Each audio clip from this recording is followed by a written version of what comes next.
నమస్కారం, welcome to I dream. ధర్మ మార్గం కార్యక్రమానికి స్వాగతం. నేను మీ విజిత. ప్రస్తుతం మనతో పాటు ఉన్నారు ప్రముఖ జ్యోతిషులు అయ్యపు శ్రీ కృష్ణ సుధీ గారు. ఇప్పుడు వారితో మాట్లాడి మరిన్ని విషయాలు తెలుసుకుందాం. నమస్కారం అండి. నమస్కారం అండి. గురుగారు, మనకు అమ్మవారి నవరాత్రులు, దేవీ నవరాత్రులు ప్రారంభం కాబోతున్నాయి. అయితే మనం అసలు నవరాత్రులు ఎందుకు జరుపుకోవాలి, నవరాత్రుల విశిష్టత ఏంటి? ఇప్పుడు అమ్మవారి నవరాత్రులే కాదు, మనకు దానికన్నా ముందు భాద్రపద మాసంలో వినాయక నవరాత్రులు కూడా జరుపుకుంటాము. ఆ తర్వాత అమ్మవారి నవరాత్రులు జరుపుకుంటాము. ఇవన్నీ కూడా ఇప్పుడు జరుగుతున్న ఈ నవరాత్రుల విధానం ఏదైతే ఉందో ఇదంతా కరెక్ట్గానే జరుగుతుందా? మన శాస్త్రంలో ఇలా ఉందా నవరాత్రుల విధానం అనేది? అదంతా కూడా తెలియచేయండి. ముఖ్యంగా నవరాత్రులు అంటే వసంత నవరాత్రులు, శరణ నవరాత్రులు ప్రామాణికం. ఫస్ట్ అందరి ఎప్పటి నుంచో ఉన్నది. వసంత నవరాత్రులు అంటే చైత్రశుద్ధ పాడ్యం నుంచి చైత్రశుద్ధ నవమి వరకు. అదేమిటంటే కాల ప్రారంభానికి సూచనగా మన యొక్క మంచి పని ప్రారంభించేటప్పుడు ఏదైనా సరే శుభకార్యానికి ముందుగా దైవ ఆరాధన చేసి ప్రారంభిస్తే మంచిదని వసంత నవరాత్రులు. అది ఇంకొక రకంగా తీసుకున్నట్లయితే కలియుగం ప్రారంభమైనప్పటి నుంచి యుగ ఆరంభంగా సూచన చేస్తూ దాని గురించి ప్రారంభం. అది పురుష ప్రాధాన్యం. అంటే కాలాన్ని రెండుగా విభజిస్తే పగలు పురుషుడు, రాత్రి స్త్రీ అనుకోండి. అలానే అక్కడ కనుక చూస్తే అది ఉత్తరాయణ కాలంలో వచ్చేది పురుష ప్రాధాన్యంగా ఉండేటువంటి నవరాత్రులు. అందుకనే చివరి రోజు శ్రీరామనవమి నాడు రాముడికి కళ్యాణం చేసి దశమి నాడు పట్టాభిషేకం చేస్తాం. ఇక్కడ స్త్రీ ప్రాధాన్యమైన నవరాత్రులు శరణ నవరాత్రులు. ఈ శరణ నవరాత్రులు ఏమిటంటే కాలం శరదృతువులోకి వస్తుంది. అంటే రవి ఇంకా మీకు స్పష్టంగా చెప్పాలంటే సింహరాశిలో సంచారం చేస్తున్న రవి కన్యలోకి వస్తాడు. దాని కనుక ఆకాశంలో కనుక రవి సంచారాన్ని గమనించినట్టయితే సింహం మీద ఎక్కినటువంటి కన్య అమ్మవారి రూపంలో కనపడుతుంది. నక్షత్రాలు ఏవైతే హస్త, చిత్త, మఖ, పుబ్బ, ఉత్తర, హస్త, చిత్త ఈ 5 నక్షత్రాలను కనుక గుంపు కనుక చూస్తే సింహాన్ని అధిరోహించినటువంటి అమ్మవారి ఏ రూపంలో ఉండదో ఆ రూపంలో ఆకాశంలో నక్షత్రాలు పాలపొంతగా ఆ విధంగా దర్శనమిస్తాయి. వాటిని చూసి అమ్మవారి శక్తి ఆ సమయంలో, అందుకనే మీరు అష్టభుజిగాను దుర్గని లేకుంటే వచ్చేసి ఈ రూపంలో అమ్మవారిని పూజ చేసిన అమ్మవారిని ఒక్కరినే కూర్చోబెడుతున్నాం. దంపతులుగా ఉన్నటువంటి శివపార్వతులను లేకుంటే వచ్చి లక్ష్మీనారాయణలో కాకుండా కేవలం అమ్మవారిని కూర్చోబెట్టి చేస్తున్నట్టు నవరాత్రులు. ఇంకొక విశేషం ఏమిటంటే అది అక్కడి నుంచి స్త్రీ ప్రాధాన్యతగా ఉన్నటువంటి కాలం ఉన్నట్టు ప్రాధాన్యత చేసుకొని, ఇంకోటి కనుక మీరు గమనిస్తే మనం నవరాత్రుల్లో చివర వచ్చేటువంటి 2 రోజులు మహర్నవమి, దుర్గాష్టమి. అష్టమి నాడు అమ్మవారి హృదయంలోకి చంద్రుడు వెళ్తాడు. ఒక పురుష కాలపురుషుడిని కనుక తీసుకున్నట్టయితే సగం భాగం స్త్రీ, సగం భాగం పురుషుడు, అర్ధనారీశ్వరుడు అనుకోండి. శుక్లపక్షంలో చంద్రకళలన్నీ మన స్వామివారి మీదుగా నడుస్తాయి. కృష్ణపక్షంలో చంద్రకళల నుంచి మళ్ళీ పాడ్యం నుంచి కింద నుంచి వచ్చి ఇలా వచ్చి పౌర్ణమి నాటికి శిరస్థానానికి వెళ్తాయి. పౌర్ణమి అయినా అమావాస్యను ఒకే కళ చివరి వరకు వస్తాయి. అలా గమనించేటప్పుడు అష్టమి చంద్ర విభ్రాజ దళికస్థల శోభిత ముఖచంద్ర కలంకాభ ముగనా విశేషక లలితా శాస్త్రం చెప్తుంది. అష్టమి నాటికి అమ్మవారు హృదయ స్థానంలో చంద్రుడు ఉంటాడు. ఎవరికైనా సరే ఎడం వైపున హృదయం ఉంటుంది, ఆ స్థానంలో చంద్రుడు ఉంటాడు. సో అష్టమి కళ, చంద్రకళ ఆ స్థానంలో ఉంటుంది. అందువల్ల ఆ రోజున కనుక అమ్మవారికి పూజ చేస్తే సంవత్సరం మొత్తం పూజ చేసిన ఫలితం ఇస్తుంది ఆ ఒక్కరోజు. ఇంకా మహర్నవం ఇంకా విశేషం, హృదయం మధ్యస్థంలో ఉంటాడు. గుండెకి కూడా మధ్య భాగం ఏదైతే ఉందో ఆ స్థానంలో ఉంటాడు. మహర్నవమి అనేది అసలు అత్యద్భుతమైన రోజు అండి. ఆ రోజు ఏదైనా చేయండి, మీకు అమ్మవారి శక్తికి సంబంధించింది. నువ్వు శక్తి పొందడం కోసం, ఇక్కడ పూజలు భగవంతుని ఉద్ధరించడం కోసం కాదండి ఎవరేం పూజ చేసినా. ఎందుకంటే మనం పెట్టే నైవేద్యాలు కానివ్వండి, మనం చేసే పూజలు కానివ్వండి, వాళ్ళ కోసం కాదు, మన కోసం. ఎందుకంటే భగవంతుడు ఎక్కడో లేడు, నీ శరీరంలో ఉన్నాడు. దేహం అనే దేవాలయంలో జీవుడు అనే దేవుడు మొదటి నుంచి ఉన్నాడు. దేహో దేవాలయ ప్రోక్తో జీవో దేవ సనాతన. నీవే నేననే భావంతో అజ్ఞానం అనే నిర్మాల్యాన్ని వదిలేసేసి నువ్వు పూజ చేయమని చెప్పేసి మనకి మహాన్యాసంలో చెప్తాం. మహాన్యాసం అంటే నరుద్రో రుద్రమచ్చేయతి, శివుడిని పూజించాలంటే నువ్వు శివుడిగా మారాలి. అందువల్ల ఏంటంటే మహాన్యాసంలో చేసే పూజ అంతరార్థం ఏమిటంటే నీ శరీరం మీద శివుడిని ప్రతి ఒక్క అవయవంలోను, ప్రతి ఒక్క అణువులోను శివుడిని నింపుకొని నువ్వు శివుడిని పూజిస్తావు. అలానే మీరు అమ్మవారిగా మారినప్పుడు అంగన్యాస కరన్యాసాలు ప్రతిమంత్రం చేసేటప్పుడు చేస్తున్నాం. ఆవాహన చేయాలి. ఎక్కడ చేయాలి? మన ఉదయ స్థానంలో ఆవాహన చేయాలి. మన ఉదయ స్థానంలో ఎలా ఆవాహన చేయడానికి మనకి ఇక్కడ చేయబెట్టుకొని చేసిందే అదొక రకంగా ఉంటుంది. లేదంటే మనకు ఒక మన దృష్టిని కేంద్రీకరించడానికి ఒక టార్గెట్ కావాలి. కలశం కావచ్చు, అమ్మవారి పటం కావచ్చు, లేదంటే శ్రీయంత్రం కావచ్చు, ఏదైనా సరే దాని మీద దృష్టి పెట్టామనుకోండి, ఆటోమేటిక్గా మన భావనలో అక్కడ వచ్చి అమ్మవారు కూర్చుందనే భావన ఉందనుకోండి, ఆ భావన కూర్చున్నది ఎక్కడ, నీ హృదయ స్థానంలో అమ్మవారు వచ్చి కూర్చున్నట్టు. ఎందుకంటే భావనోపనిషత్తులో కూడా ఏం చెప్తుంది, అమ్మవారికి సంబంధించిన ఉపనిషత్తు భావనోపనిషత్తు, భావన మాత్రమే సంతుష్ట అయ్యేది. అమ్మవారు ఏంటంటే మీరు కొన్ని కేరళ ప్రాంతం వెళ్తే ముద్రలతోనే చేస్తారు పూజలు. ఈ ముద్రలతో చేసే ప్రతి పూజలో ఉన్న ఉద్దేశం ఏమిటి అంటే, ముద్ర ద్వారా మనం అమ్మవారికి ఇస్తున్నాం, తీసుకునే బాధ్యత కూడా ఆమెదే, నువ్వు సమర్పించామనే భావన నీది. ఈ హంగులు ఆర్భాటాలు ఇవన్నీ లేకున్నా పర్వాలేదా? మనం అలా ఇప్పుడు ప్రజెంట్ చూస్తున్నాం కదా, ఏదైనా పూజ అనంటే మొత్తం రకరకాల పుష్పాలు, రకరకాల నైవేద్యాలు, రకరకాల హడావిళ్ళు చూస్తున్నాం. ప్రతి ఒక్క దేవుళ్ళకి అండి వాళ్ళకు ఒక ప్రత్యేకమైన నిర్దిష్టమైన పూజా విధానం ఉంది. మిగతాదంతా ఆడంబరం. శివుడికి అభిషేకమే ప్రీతి, విష్ణువుకి అలంకారమే ప్రీతి, అమ్మవారికి అర్చనే ప్రీతి, గణపతికి తర్పణమే ప్రీతి, సూర్యుడికి నమస్కారమే ప్రీతి. శంకరుడు స్థాపించిన మతంలో ఈ 5 రకాలైనటువంటి ప్రధానమైనటువంటి దైవాలుగా పెట్టి వాటిని శిలల రూపంలో అర్చించే విధానం, పంచాయతన విధానంలో పూజను పెట్టాడు. దీంట్లో ఎవరికి ఏం కావాలని స్పష్టంగా ఉంది. నువ్వు మిగతాది ఏదైనా చేస్తున్నావు, నీ తృప్తి కోసం జరుగుతున్నది. భగవంతుడికి అవసరమా అనేది అంటే, భగవంతుడు స్పందించేది ఖచ్చితంగా వచ్చేసి ఈ రకమైన గణపతికి తర్పణంతోనే భగవంతుడు ప్రీతి పొందుతాడు. అమ్మవారికి అర్చనతోనే, కుంకుమార్చన చేయండి ప్రీతే. మిగతా మీ దగ్గర ఏమి ద్రవ్యాలు లేవు, కుంకుమ చేయండి, అది కూడా దొరకలేదు. భస్మంతో పూజ చేయండి, అది కూడా దొరకలేదు. పత్రితో పూజ చేయండి. ఏ చెట్టాకులు, మారేడు దళాలు కానివ్వండి, తులసి దళాలు కానివ్వండి, ఏవైతే విశిష్టమైనటువంటి దేవతా సంబంధమైన ఉన్నాయో, మీకు ఏ వ్రత కథలో చూసినా కూడా అండి మీకు వాళ్ళ దగ్గర ఏమీ లేవు ద్రవ్యం. అలాంటి పరిస్థితుల్లో కేదారేశ్వర వ్రతం ఉంది, మరీ ఓడని తెప్పి తోరంగా కట్టుకుని, దారం కూడా దొరకనప్పుడు మరీ ఓడనే తోరంగా కట్టుకుని వాళ్ళు పూజ చేశారు. వాళ్ళని అనుగ్రహించాడు భగవంతుడు. భగవద్ అనుగ్రహానికి కావాల్సింది నీ భక్తి, ఏకాగ్రత. అవి ఏ వ్యక్తి అయితే చూపెడతాడో ఆ వ్యక్తికి ఖచ్చితంగా భగవద్ అనుగ్రహం దొరుకుతుంది. మరి అయితే ఇప్పుడు నవరాత్రుల్లో అమ్మవారిని ఏ రకంగా ఆరాధించాలంటారు? మరి ఇప్పుడు మీరు చెప్పినట్టుగా ఒక్కొక్కరికి ఒక్కొక్క ప్రత్యేకమైన నిర్దిష్టమైన పూజా విధానం ఉంది కదా. అర్చన ప్రీతి, అర్చన అంటే వచ్చేసి కుంకుమతో అర్చన చేయండి. ఇంకా ఇప్పుడు రోజున ఒక్కొక్క చోట చూస్తుంటాండి, ఇవాళ అమ్మవారికి ప్రీతిగా 108 నైవేద్యాలు, అన్నపూర్ణాదేవి అలంకారం, అందుకని 108 నైవేద్యాలు, లేదంటే 360 నైవేద్యాలు ఇలా చేస్తున్నారు. ఇక్కడ మీరు నైవేద్యం ఏదైనా పెట్టండి, నిర్దిష్టమైనటువంటి విధానంలో నైవేద్యం కనుక అమ్మవారికి సమర్పిస్తే దాంట్లో చాలా విశేషం ఉందండి. ఎందుకంటే మనం పూజలో ముఖ్య ఉద్దేశం షట్చక్రాలను సాధించుకుంటూ వెళ్ళటం. మొట్టమొదటిది వచ్చేసేసి విశుద్ధి చక్రం. దీంట్లో ఉండేది ఆ నుంచి అమ్మాహ వరకు దళాలు ఈ కంఠం దగ్గర. ఇదేంటంటే ఐడియల్ బాడీని, ఫిజికల్ బాడీని కనెక్ట్ చేస్తాయి. అంటే కాయక శరీరము, మానసిక శరీరం. మామూలుగా మనం గ్రాంధికమైన భాషలో మాట్లాడాలంటే మనం ఒక ఆలోచన చేస్తాం, అది మానసిక శరీరం. అది శరీరం పనిచేసింది అనుకోండి, చేయగలిగింది అనుకోండి, ఆ సంకల్ప సిద్ధిస్తుంది. అందుకని ఇది ప్రాధాన్యం. దీనికి ఏంటి, పాయసం నివేదన అమ్మవారికి. అందుకని మీరు చండీ హోమం చేసినా, ఏ హోమం చేసినా, లేదు బోనాలు పెట్టినా కూడా పాయసం ఎందుకు పెడుతున్నాం అమ్మవారికి అంటే, పాయసం అనేది మన యొక్క సంకల్పాన్ని సిద్ధింపజేస్తుంది. అందుకని మూలాధారాం భుజారూఢ పంచవక్త్రాక్ష సంకిత అంకుశాది ప్రహరణ వరదయక నిషేవిత ముద్గోదనాసక్తిత సాకిన్యంబా స్వరూపిణి. పులగంతో నైవేద్యం, బెల్లము, పెసరపప్పు, అన్నం, ఈ మూడుటి కలిపి నైవేద్యం. మొట్టమొదటి మూలాధారం ముడ్డిపూస దగ్గర ఉండేటువంటి ఏదైతే చక్రం ఉందో దానికి సంబంధించింది. తర్వాత దధ్యోజనం ఉంది, అది వచ్చేసేసి స్వాధిష్టాన చక్రానికి సంబంధించింది. తర్వాత వచ్చేసి నాభి దగ్గర ఉండేది స్థితికారకమైనటువంటిది, ఇది విష్ణు చక్రం అంటాం, విష్ణు గ్రంథి అంటాం. ఇక్కడ దీనికి వచ్చేసేసి గుణాన్న ప్రేత మనస. ఇక్కడ వచ్చేసేసి హృదయంలో ఉండేటువంటిది, దానికి వచ్చేసేసి ఈ హృదయ స్థానంలో ఉండేది ప్రాణశక్తి. ప్రాణశక్తికి సంబంధించి వచ్చేసేసి ఇక్కడ పాయసమే కానివ్వండి, స్నిగ్ధోదన ప్రియ సాకిన్యంబా స్వరూపిణి.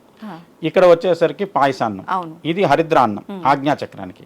ఇలా నివేదన చేస్తే మీరు గమనించినట్లయితే ఏ దేవాలయంలో వెళ్ళినా ముఖ్యంగా పెట్టే నైవేద్యాలు ఇవే ఉంటాయి. తదోజనం, పరమాన్నం, పులిహోర, చక్కెర. ఇంకా విశేషం ఏంటంటే లడ్డు అండి. లడ్డు ఎక్కడైనా సరే సహస్రార చక్రంలో అన్ని బిందువులు, లడ్డూలో ఒక్కొక్క ఉన్న పూస కూడా మనం 1000 కిరణాలతో 1000 కిరణాలన్నీ కలిపి కుప్పగా కలిపితే లడ్డు అనుకోండి. అక్కడ సహస్రారం అనేది 1000 కిరణాలతో ప్రభాసించే చక్రం. దాన్ని వచ్చి గుండలాగా చేసి మనమైతే ఏవైతే గ్రహాలు లేదంటే ఏవైతే వచ్చేసి భూమి ఏవైతే వచ్చేసి కక్షలు ఏవైతే ఉన్నాయో అదే రూపంలో శివలింగ భగవంతుడికి సమర్పిస్తున్నాం. అక్కడ భగవంతుడు స్వీకరించట్లా, మనలో ఉన్న భగవంతుడు స్వీకరిస్తున్నాడు. ప్రతి మనిషి దాన్ని ప్రసాదంగా స్వీకరించడం ఉద్దేశం ఏంటంటే ఆ విధమైనటువంటి శక్తి ఈ శరీరంలో ఏర్పడుతుంది. శారీరకంగా జరిగేటువంటి ఈ చేతన ఏదైతే ఉందో అది సృష్టికి అవసరం. ఎందుకంటే ప్రతి వ్యక్తి బాగుంటే సమాజం బాగున్నట్టే, ప్రతి సమాజం బాగున్నట్టే దేశం బాగున్నట్టే, అన్ని దేశాలు బాగుంటే ప్రపంచం బాగున్నట్టే, ఒక విశ్వంలో ఒక గోళం బాగున్నట్టు మిగతా గ్రహాల మీద కూడా దాని ప్రభావం వెళ్తూ ఉంటుంది. అందువల్ల ఇలా ఏంటంటే మనం తీసుకునేటువంటి నైవేద్యం కానివ్వండి, అమ్మవారికి సమర్పించేటువంటి భక్తితో సమర్పణ అనేది నీవు అది లేదు ఇది లేదని కాకుండా నీకున్న శక్తిలో ఇంతే పెట్టండి. ఆమె వచ్చి తీసుకుంటుందా, మీరు ఎంత పెద్ద గంగాలో తీసుకుంటుందా, కేవలం ఆమె దృష్టి పడుతుంది, తద్వారా అమృతుల్యం అవుతుంది నైవేద్యం. ఆమె చూస్తుంది అంతే, చూసిన దాన్ని మనం తీసుకుంటాం, మనలాంటి 10 మందికి పంచి పెడతాం. ఆ విధంగా అందరికీ శక్తి వస్తుంది. ఇంకా నవరాత్రుల్లో విశేషం ఏంటంటే ఒక స్త్రీని కనుక పురుషుడని కాదు, సృష్టికి పగలు రేయి, మంచి చెడు, చెడుకి ఎప్పుడైతే అంతం జరుగుతుందో ఆటోమేటిక్గా మంచి అనేది మళ్ళీ పరిడి వెళ్తుంది. అలా పరిడి వెళ్ళటం కోసం దానికి కేంద్రీకృతం చేయటం కోసం శ్రవణ నక్షత్రంతో కూడుకున్నటువంటి విజయదశమి నాడు మనం పూజ చేస్తున్నాం అమ్మవారికి రాజరాజేశ్వరి రూపంలో పరిపాలించమని. ఆ రోజు నుంచి ఆమెకు ఒక రకంగా పట్టాభిషేకం లాంటివి చేస్తాం. ఉద్వాసన కాదండి, అక్కడ పరిపాలన చేయటం కోసం మనం ఆమె నియమించుకుంటున్నాం. శ్రవణం ఏంటంటే స్థితికారక విష్ణు నక్షత్రం. మీరు గమనిస్తే శివరాత్రి ఒకే ఆ దగ్గర నక్షత్రంలో శ్రవణం కానీ ధనిష్ట కానీ శతభిష నక్షత్రంలో కానీ వస్తాయి. అంటే ఎవరైనా సరే భగవంతుడైనా సరే స్థితి కావాలి అంటే ఖచ్చితంగా వచ్చేసి భూమి మీదకి రావాలంటే శ్రవణ నక్షత్రం ఆలంబన చేసుకోవాలి. సుబ్రహ్మణ్య స్వామికి సంబంధించినటువంటి దేవతల సేనానాయకుడిగా ఆయనకి ఆధిపత్యం వచ్చింది శ్రవణ నక్షత్రంతోనే. అందుకని శ్రవణ నక్షత్రం నీ స్థితిని మెరుగుపరుస్తుంది. అంటే ఒక్కొక్క నక్షత్రానికి ఒక్కొక్క తత్వం ఉందండి. మీరు తత్వం తెలుసుకొని పూజిస్తే దాని ఫలితం అద్భుతంగా ఉంటుంది. ఇక్కడ ఏంటంటే శ్రవణం స్థితిని పెంచుతుంది. గణపతి నక్షత్రం హస్త అంటాం, చేతి రూపంలో లేదంటే ఏనుగు రూపంలో ఉంటుంది. ఆ రోజున మొదలుపెట్టి చివరికి ముగించే రోజుకి వచ్చేసరికి భాద్రపద మాసంలో భాద్రపద నక్షత్రంతోనూ దాంతో ముగిస్తాం. ఆ రోజున ఏంటి అనంత పద్మనాభ చతుర్దశి అంటుంది. ఆ రోజు అంటే ఏంటంటే గణపతిని తీసుకెళ్లి నిమజ్జనం చేస్తున్నాం నీళ్ళల్లో. నీళ్ళల్లో ఎందుకు కలపాలి? నీరము దేహంగా కలవాడు నారాయణుడు. అంటే గణపతి నారాయణుడిగా మారతాడు అక్కడి నుంచి నిమజ్జనం తర్వాత. భగవంతుడు విష్ణువుకి శరీరం ఏంటంటే నీళ్లే శరీరం. శుక్లాం వరధనం విష్ణుం శశివర్ణం చతుర్భుజం ప్రసన్నవదనం ధ్యాయే సర్వ విఘ్నోపశాంతయే. ఇది మనకు భావంలో గణపతి వస్తాడు, స్తోత్రం మొత్తం విష్ణువుది. వాళ్ళిద్దరు వేరు కాదు.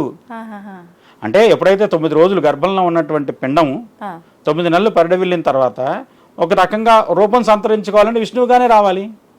అందుకని గణపతి విష్ణువుగా నీళ్ళలో నిమజ్జనం ద్వారా విష్ణువుగా మారి వస్తున్నాడు మన దగ్గరికి.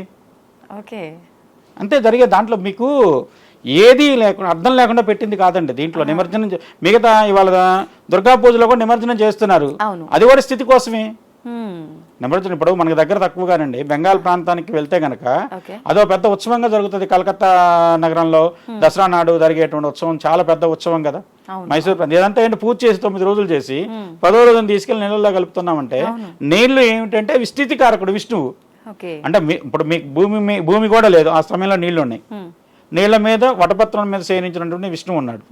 ఆయన యొక్క నాభికమలం నుంచి బ్రహ్మ పుట్టుకొచ్చాడు. విష్ణువు ఉంటే బ్రహ్మ ఆటోమేటిక్గా వస్తాడు. బ్రహ్మ వస్తే ఆటోమేటిక్గా సృష్టి వస్తుంది. సృష్టి వస్తే అన్ని జంతుజాలాలు ఒకదాని తర్వాత ఒకటి వాటి ప్రకారం వస్తూనే ఉంటాయి. అందువల్ల స్థితికి ఎప్పుడైనా సరే నారాయణుడు లేదంటే శూన్యం, నారాయణుడు అంటే అన్నీ వస్తున్నాయి ఒకదాని తర్వాత ఒకటి. అందువల్ల ఏంటంటే గణపతి నారాయణుడిగా మారుతున్నాడు, దుర్గ నారాయణిగా మారుతుంది. మనం అమ్మవారి స్తోత్రంలో ఏం చేస్తామండి? సర్వమంగళ మాంగళ్యే శివే సర్వార్థ సాధికే శరణ్యే త్ర్యంబకే దేవి నారాయణి నమోస్తుతే. నారాయణి అంటే విష్ణు స్వరూపమే ఆమె. ఇక్కడ దేంట్లో ఏ పూజలైనా సరే స్థితి ఇక్కడ కావాల్సింది మనకి ఇవాళ కంటే రేపు బాగుండాలి, రేపు కంటే తర్వాతే బాగుండాలి. ఆ విధంగా బాగుండటం కోసం స్థితిని పెంచుకుంటూ వెళ్ళాలి. దానికి విష్ణు రూపంలోకి మారాల్సిందే భగవంతుడైనా సరే. అందువల్ల విష్ణువే స్థితి కారకుడు కాబట్టి, లయకారకుడు పరమేశ్వరుడు, సృష్టికారకుడు బ్రహ్మ. స్థితి అనేది ఉంటే సృష్టి వస్తుంది. బ్రహ్మని సృష్టించింది ఆయన నాభి నుంచి పుట్టుకొచ్చాడు. అందువల్ల సృష్టి ఆయన చేతిలోనే ఉంది, స్థితి ఆయన అయి ఉన్నాడు. లయం పరమేశ్వరుడు చేసినా మళ్ళీ సృష్టి ఆటోమేటిక్గా తను చేయగలుగుతున్నాడు కదా. అందువల్ల కాలం అనేది ఎప్పుడు కూడా కంటిన్యూస్ గా వెళ్ళటం కోసం ఈ నవరాత్రుల పూజలు అండి. ఇంకా 2 గుప్త నవరాత్రులు ఉన్నాయి మనకి. శ్యామలా నవరాత్రులు అని చెప్పి మాఘమాసంలో చేస్తాం. అలానే వచ్చేసి వారాహి నవరాత్రులు అని చెప్పి ఆషాఢ మాసంలో చేస్తాం. వారాహి నవరాత్రులకు ప్రతిరూపమే ఇక్కడ బోనాలు. అవునా? ఓకే. మనకి తెలంగాణలో జరిగే బోనాలు వారాహి నవరాత్రులకు ప్రతిరూపమే. ఇంకో దానికి విశేషం ఏంటంటే మన దగ్గరలో ఉన్నటువంటి శక్తిపీఠం ఏకవీర జోగులాంబ. మనకి దగ్గరలో ఉన్నది ఏకవీర, మాహురి ఏకవీరికాదేవి, అలంపురి జోగులాంబ. ఈ రెండు ఉగ్ర రూపాలు, అందుకని వాటికి శాంతి కావాలి. ఈ రెండు పీఠాలకు సంబంధించినటువంటి దాంట్లో మధ్య ప్రాంతమే తెలంగాణ ప్రాంతం. ఈ ప్రాంతంలోనే బోనాలు. ఆంధ్ర వెళ్ళండి లేవు, చెన్నై వెళ్ళండి లేవు. అక్కడ ఇంకో విధానం ఉంది పూజ. అలా ఏంటంటే వాళ్ళ ప్రాంతాన్ని బట్టి అక్కడ ఏది అవసరమో అవి క్రమంగా పెరుగుతూ వచ్చినాయి. ప్రాంత ఆచారాన్ని బట్టి, ప్రాంతానికి అవసరాన్ని బట్టి. ఆచారం అనేది అవసరాన్ని బట్టి ఏర్పడిందంట. నేను ఆచారం దాంట్లో ఆటోమేటిక్ గా రాలేదు, అవసరాన్ని బట్టి. అక్కడ ఏ శక్తిని, ఇప్పుడు మనకంటే ఎక్కువ వచ్చేసి ఇక్కడ బోనాలు తెల్లన్నమే వండి పెడతాం, లేదంటే పాయసం వండుతాం. అక్కడ వచ్చేసి ఎక్కువ సర్ది పెడతారు. తమిళనాడు ప్రాంతంలో పెరుగన్నం ఎక్కువ పెడతారు నైవేద్యం. ఏం లేదండి, ఇక్కడ మీకు దీంట్లో ఇంకొక సూక్ష్మం ఏంటంటే మనకి జలం నుంచి వచ్చే ఉపద్రవాన్ని తగ్గించే శక్తి పెరుగన్నం అనుకోండి. అందుకని బావి పూర్తి చేసిన పెరుగన్నం వేసి బావి పూడ్చమంటారు. లేదు, దాన్ని చేర్చి దాన్ని నీళ్ళలో కలిపారనుకోండి, అది నీళ్ళలో ఏంటంటే ఒక రకమైనటువంటి నెగిటివ్ ఎనర్జీని తగ్గిస్తుంది. చెడు చేసేటువంటి స్వభావాన్ని తగ్గించి నీళ్ళకు కూడా ఒక రకమైన సాత్వికమైన స్వభావాన్ని తీసుకొచ్చేటువంటి అవకాశం ఉంది. అందువల్ల నైవేద్యం అక్కడ ఎక్కువ, ఆ నైవేద్యం ఎక్కువ జరుగుతుంది. ఇవి ప్రాంతాన్ని బట్టి కొన్ని ఆచారాలు వచ్చిన తర్వాత కూడా కార్యకారణ సంబంధం అయితే ఉంది. దానివల్ల ఈ ఆచారాలు ఏర్పడ్డాయి. దాని ప్రకారం ఆచరించి చూసినట్లయితే ఖచ్చితంగా మనకి ఆ ప్రభావం ఉంటుంది. ఆ విధంగా దేవతలు మనని కాపాడతారు, రక్షిస్తాడు. ఇది దీంట్లో పూజల్లో ఉన్న అంతరార్థం. అయితే ఇంకొకటి అండి, ఈ నవరాత్రుల్లో ముఖ్యంగా కన్యలకి కుమారి పూజ అని చెప్పి కూడా చేస్తూ ఉంటారంట కదా, ఏంటి దీని అసలు ఎందుకు చేయాలి ఈ పూజలు? మీకు పూజా విధానాల్లో అండి మనకు దక్షిణాచారం, సమయాచారం, కౌళాచారం, వామాచారం, ఇలా రకరకాలు ఉన్నాయి. దీంట్లో ఒక స్టేజ్ వరకు ఇది ఆగితే మంచిదే. దాని తర్వాత దీనిలో ఇంకా విధానాలు ఉన్నాయి. అవి కొన్ని అన్ని మాట్లాడకూడదు కానివ్వండి, కొన్ని విధానాలు ఉన్నాయి. దాంట్లో ఏంటంటే ఒకరోజు పాడ్యమి నాడు ఒకళ్ళు, విధి నాడు ఇద్దరు, తది నాడు ముగ్గురు, అట్లా మనకి ఏవైతే తిథులు ఉన్నాయో నిత్యాలు అంటారు. ఆ నిత్య స్వరూపంలో అంతమందిని పెట్టుకుని పూజ చేసే విధానం ఉంది. సహజంగా అమ్మవారు బాలాస్వరూపంగా తీసుకొని కనుక పెట్టినట్టయితే వాళ్ళకి వచ్చేసేసి వాళ్ళని సంతృప్తి పరచడం తేలిక. చిన్నపిల్లల్ని స్వీట్స్ పెట్టినా ఏదైనా మంచిగా వాళ్ళకి ఇష్టమైనవి ఇస్తే సంతృప్తి పరుస్తారు. అందువల్ల ఏంటంటే ఒక రకమైన కల్మషం లేని మనస్సుని పూజించడం కోసం వాళ్ళని కూర్చోబెడుతున్నారు. క్రమంగా ఏమవుతుందంటే కొన్ని అలా చేయటం అలవాటు అయిన తర్వాత, ఇప్పుడు 9 ఏళ్ల వరకు చేయమన్నారు, దొరక్క 10 ఏళ్ళు 11 ఏళ్ళు ఉన్న వాళ్ళు కూడా చేస్తున్నారు. అలా జరిగినప్పుడు ఏమవుతుంది, వాళ్ళ మనసులో ఒక భావం, నేను దేవతను, అలా రకమైనటువంటి నేనే అమ్మవారిని అనే తామసం కూడా కొంతమందిలో వస్తుంది. దానివల్ల ఏమవుతుందంటే మనిషిగా ఉండటం లేదు, విపరీతమైన పోకడలు వస్తున్నాయి. అలానే చేసే వాళ్ళల్లో ఇప్పుడు ఏదైనా కొన్ని పూజలు రహస్యంగా జరగాలి. ఎందుకంటే మనకి లలితా సహస్రనామం కూడా రహస్యం అన్నాడు. ఎందుకంటే ఇది ఎవరికి చెప్పొద్దు అన్నాడు. జననీ జారవత్ గోప్యం అని చెప్పాడు కొన్ని చోట్ల. అంత విశేషంగా రహస్యంగా ఉండాల్సిన బట్టబయలు చేసేస్తే దానివల్ల మంచి కంటే చెడు ఎక్కువ జరుగుతుంది. ఖచ్చితంగా ఏది గుప్తంగా ఉంచాలి. ఇప్పుడు ఎవరి శరీర నిర్మాణం ఎవరికి తెలియదండి. ఆడవాళ్ళ శరీర నిర్మాణం ఇలా ఉంటుంది, మగవాళ్ళ శరీర నిర్మాణం ఇలా ఉంటుంది. దాని మీద బట్టలు వేసుకోవటం ఎందుకు మనం? ఎందుకు అంటే కొన్ని రహస్యంగా జరగాలి, కొన్ని గుప్తంగానే ఉంచితే దానికి మంచిది. అందుకోసమే ఈ పూజా విధానాలు. మన దక్షిణాచారం ఉంది, ఏది ఎవరు చూసినా నష్టమేం లేదు. అమ్మవారికి నైవేద్యం పెడతాం, గుడి తలుపులు మూసో లేదంటే కర్టెన్ వేసేందుకు నైవేద్యం పెడతారు. అక్కడ ఉన్న నైవేద్యం అని తెలుసు, ఆ నైవేద్యమే తర్వాత తెలిసి మనకు పెడతారు. అది స్వీకరించేటప్పుడు కొంత ఏకాంతం కావాలి, దానికోసం నైవేద్యం అలా రహస్యంగా ఇమ్మన్నాడు. అలానే కొన్ని పూజలు రహస్యంగానే చేయాలి, బయటకు కనపడేటట్టు చేయకూడదు. చేసినా దాని గురించి వివరంగా అందరికీ వచ్చే దాని వివరాలు చెప్పకూడదు. ఎందుకు అంటే దానివల్ల మంచి కంటే ప్రతి ఒక్కళ్ళు ప్రయత్నిస్తారు. తెలిసి తెలియక చేసిన ప్రయత్నం వెడిసి కొట్టింది అనుకోండి, చాలా విపరీతమైన ఫలితాలు ఉంటాయి. దానివల్ల మంచి కంటే చెడు ఎక్కువ జరుగుతుంది. అన్నిటికంటే శ్రేష్టం దక్షిణాచారం శ్రేష్టం. ఆదిశంకర్లు ఒప్పుకున్నది దక్షిణాచారం. ఎందుకంటే హైదరాబాద్లో మిగతా మతాలు ఉన్నాయి. ఇప్పుడు మీకు ఇంకోటి చెప్తాను. కౌల మతానికి బాగా కౌల మతంలో సిద్ధి పొందిన వాళ్ళుగా గొప్ప వాళ్ళ కింద ఇద్దరు చెప్పుకోవచ్చు. లలితా సహస్రనామానికి భాష్యం రాసినటువంటి భాస్కరాచార్యులు, ఆయన హైదరాబాద్లో పుట్టారు. ఎప్పుడు మనకి కొన్ని శతాబ్దాల క్రితం హైదరాబాదే పుట్టింది. ఆయన కాశీనగరంలో నిలబడి ఆయన చతుష్షష్ఠి యోగినీలను ఆవాహన చేస్తే ఒక్కొక్క యోగిని వచ్చి ఆయన ఒక భుజం మీద లలితాదేవి, ఒక భుజం మీద శ్యామలాదేవి కూర్చొని వాళ్ళ గురించి వాళ్ళు చెప్పుకున్నారు. చాలా మందికి ఈయనకేం రాదంటే ఆయన నా శక్తి ఏంటో మీకు చూపెడతాను రండి అని యోగిని పిలిచి అందరి యోగినీలను దర్శనం చేయించాడు ఆయన. అలాంటి గొప్ప ఆయన శుద్ధ కౌలం. మీరు ఇందాక చెప్పారు కదా, ఆయన తన యొక్క సొంత వాళ్ళను కూడా భగవంతుడిగానే చూశాడు ఆయన. ఇంకోళ్ళు రామకృష్ణ పరమహంస భార్యను కూడా అమ్మవారిగానే చూశాడు ఆయన. అంత విశేషంగా చేశారు కాబట్టి వాళ్ళకి సాక్షాత్కారాలు జరిగినాయి. ఓకే. అందువల్ల సాక్షాత్కారం ఈ కాలంలో జరుగుతుందంటే వీరిద్దరు మనకు రామకృష్ణ పరమహంస అయితే మనకు ముందు శతాబ్దం మనిషే కాబట్టి తెలుసు కాబట్టి జనాలకి ఆయన సాధించాడు, అమ్మవారి దర్శనం పొందాడు. ఆయన ప్రభావంతో వివేకానంద స్వామి ఎంత సాధించాడు అనేది ప్రపంచానికి తెలుసు. ఇవాళకి కూడా ఒక మేల్ యూత్ ఐకాన్ కింద ఆయన చెప్తున్నారు కదా. ఆయన ఒక 5 రోజుల పాటు నిద్రాహారాలు మాని కన్యాకుమారిలో అమ్మవారి దర్శనం కోసం పరితపిస్తే అమ్మవారి ఇచ్చిన శక్తి, తద్వారా ఆయన ప్రపంచవ్యాప్తంగా హైందవ మతం గొప్పతనాన్ని చాటిన విధానం మనకందరికీ తెలిసిందే. అది యథార్థం కదా. అంటే ఆమె కావాలని నువ్వు కోరుకొని అంతగా తప్పిస్తే తప్పనిసరిగా ఆమె అనుగ్రహిస్తుంది. ఏ వ్యక్తికి ఏది ఇవ్వాలి, ఎందుకంటే అపాత్ర దానం భగవంతుడు ఎప్పుడూ ఎవరికి చేయడు. అందువల్ల ఎవరికి ఏదైతే అర్హత మనం పెంచుకున్నాం అనుకోండి, వాళ్ళే ఇస్తారు మనకి శక్తిని. ఓకే, ఇది నవరాత్రి పూజల అంతరార్థం. థ్యాంక్ యూ అండి. చాలా మంచి విషయాలు, నిజంగా ఎప్పుడు వినని కొత్త విషయాలు మీ ద్వారా తెలుసుకున్నాము. ధన్యవాదాలు. నమస్కారం అండి.